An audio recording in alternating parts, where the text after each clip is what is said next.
ब्रह्मा जी बोले, हे नारद, अब तुम पार्वती जी की माता का वह परम पवित्र चरित्र सुनो जो बड़ा ही भक्तिवर्धक है। उत्तर दिशा में हिमाचल नाम का एक महान राजा था जो अपने श्रेष्ठ पर्वत के सब समृद्धियों से युक्त और बड़ा ही तेजस्वी था। उस पर्वत का बड़ा ही दिव्य रूप है और जो सर्वांग सुंदर विष्णु का रूप, संतों का प्रिय और शैलराज के नाम से प्रसिद्ध है। उसे हिमालय भी कहा जाता है और उस पर्वत के जंगम और स्थिर दो भेद हैं। उसी शैलराज ने अपने कुल की स्थिति और धर्मवर्धन के लिए अपना विवाह करने की इच्छा की। तब उसकी इच्छा होते ही समस्त देवतागण पितरों के पास गए और बोले कि यदि आप सभी लोग अपना कर्तव्य पालन करना चाहते हैं और यह चाहते हैं कि देवताओं का कार्य होवे तो आप मंगल रूपिणी कन्या मेनिका का विवाह हिमालय पर्वत के साथ कर दीजिए। इससे सभी का भला होगा और देवताओं के पद पद पर होने वाले दुख और हानि का नाश होगा। ब्रह्मा जी कहते हैं, देवताओं का यह कथन पितृगणों को अच्छा लगा और उन्होंने अपनी पुत्रियों के शाप की बात याद कर अपनी पुत्री मेनिका का विवाह हिमालय के साथ कर दिया। उस विवाह में बड़ा उत्सव हुआ और हरि आदि सभी देवता और मुनि हिमालय के विवाह में सम्मिलित हुए। फिर विवाह का उत्सव समाप्त होने पर सभी देवता और मुनीश्वर शिव शिवा का ध्यान कर अपने धाम को चले गए। हिमालय उत्तम पत्नी पाकर बड़े आनंदित हुए। हे मुनि, यही हिमालय और मेनिका का विवाह है जो मैंने तुमसे कहा।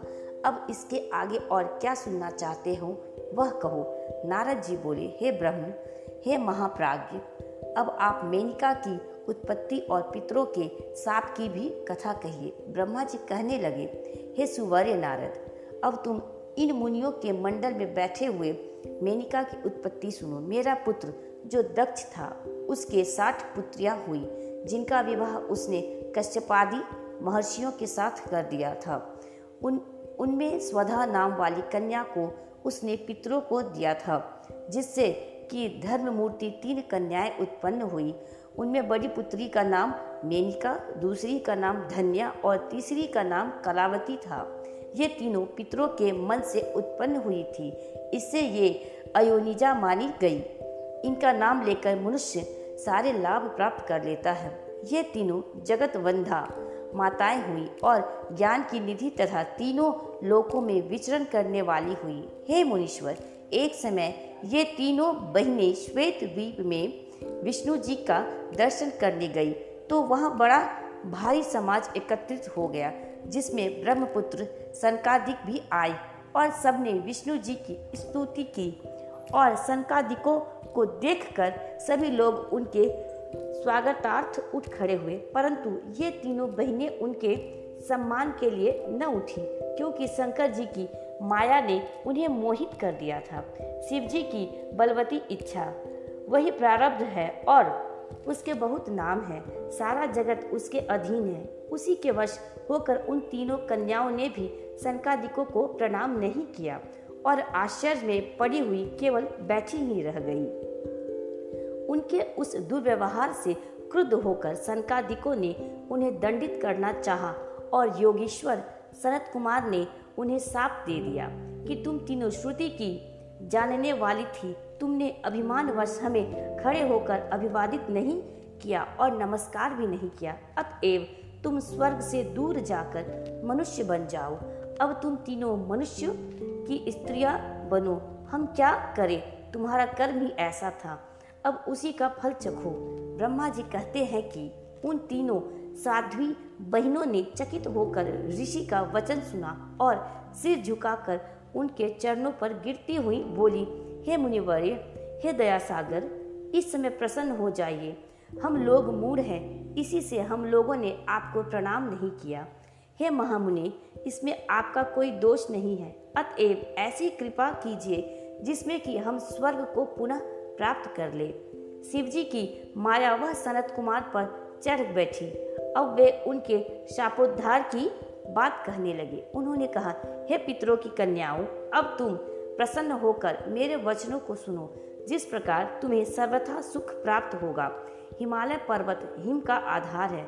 यह ज्येष्ठा उसकी कामिनी होगी और इसको पार्वती नाम की एक कन्या प्राप्त होगी। यह दूसरी कन्या धन्या है जो कि महायोगिनी जनक की पत्नी होगी और जिस महायोगिनी के यहाँ यह महालक्ष्मी सीता होकर उत्पन्न होगी। कलावती वृषभानु की पत्नी होगी और इस प्रकार द्वापर के अंत में यही लक्ष्मी उसकी पुत्री प्रिया राधा के नाम से प्रकट होगी। मेनका को पार्वती जी का वर प्राप्त होगा और वह कैलाश तक जाएगी। धन्या जनक वंश में सीता को उत्पन्न कर सिरध्वज के मिलने पर वैकुंठ तक जाएगी। कलावती वृषभानु को प्राप्त हो उसके साथ कौतुक क्रीड़ा द्वारा राधा के साथ जीवन मुक्त हो गोलोक तक जाएगी। इसमें संदेह नहीं। भला बिना विपत्ति उठाए कहीं किसी की महिमा होती है। अच्छे कर्म वालों को दुख दूर हो जाने पर उन्हें दुर्लभ सुख प्राप्त होता है। तुम पितरों की कन्या हो इसलिए तुम्हें स्वर्ग का विलास ही चाहिए। इसलिए जब तुम विष्णु जी के दर्शन करोगी तो तुम्हारा कल्याण होगा। तुम शिव जी में भक्ति करने वाली हो इससे तुम धन्य और पूज्य हो। मेनका से पार्वती देवी उत्पन्न हो अपने कठिन तप के द्वारा शिव की प्रिया होगी और धन्या की पुत्री सीता श्री रामचंद्र जी की पत्नी होगी तथा कलावती की पुत्री राधा श्री कृष्ण की पत्नी होगी। ऐसा कह मुनिराज अंतर्धान हो गए और वे तीनों बहनें भी सुखी हो अपने धाम को चली गई।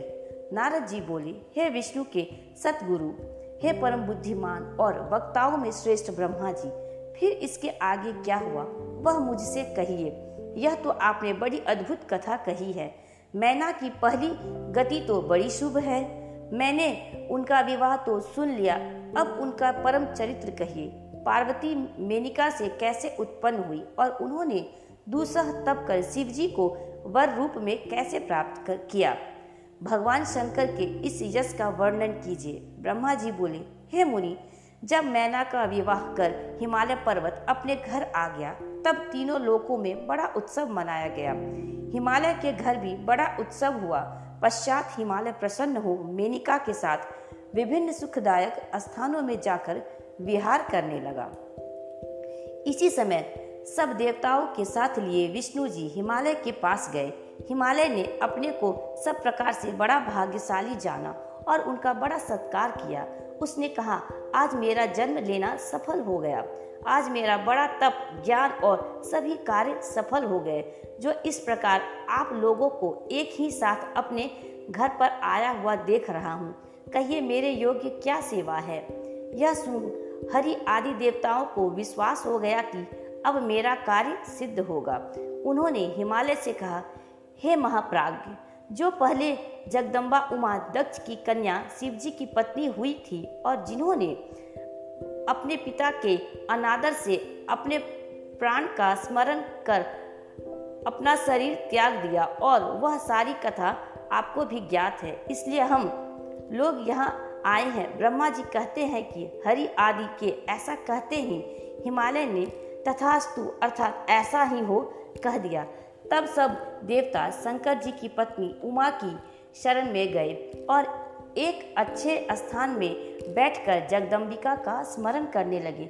उन्होंने दंडवत कर उन देवी को प्रसन्न करने के लिए कहा, हे उमा, हे देवी, हे माता, आप सर्वदा शिव लोक निवासिनी और सर्वदा ही शिव की प्रिया हैं। हे दुर्गे, हे महेश्वरी, हम सब आपको प्रणाम करते हैं इत्यादि।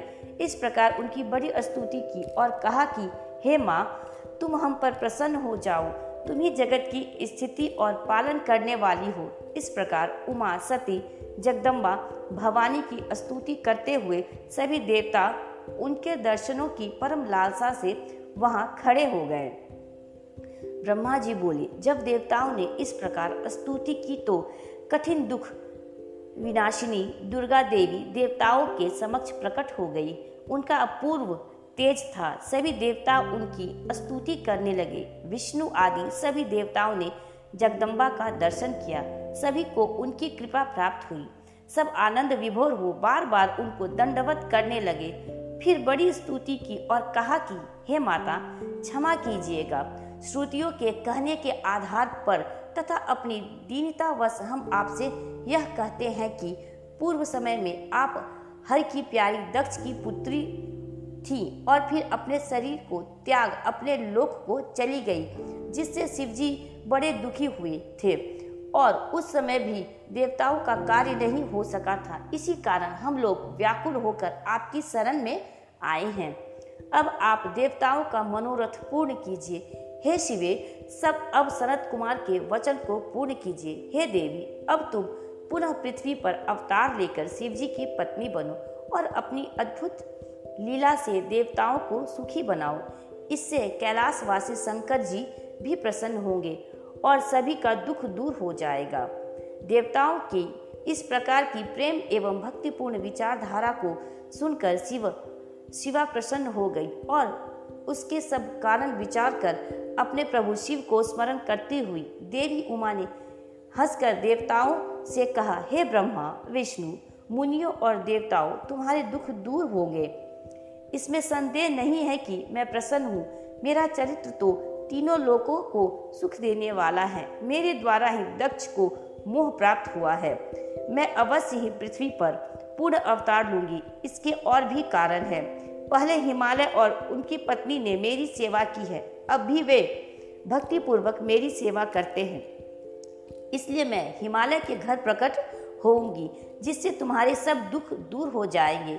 शिव की लीला बड़ी अद्भुत है, इसलिए मैं उन्हीं की पत्नी होऊंगी।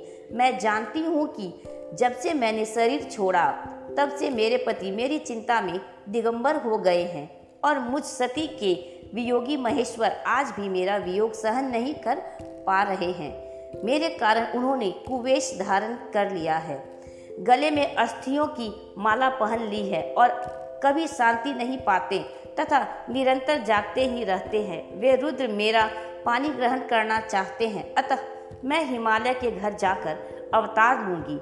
मैं हिमालय की पत्नी मैना को सांसारिक गति दिखाऊंगी। मैं अपनी भक्ति से रुद्रप्रिया होकर महातप के द्वारा निसंदेह देवताओं के कार्य करूंगी। मेरा यह वचन सत्य है। अब तुम सब देवता अपने स्थान को जाओ और शिव जी का भजन करो। उनकी कृपा से निसंदेह तुम्हारे सब दुख दूर होंगे।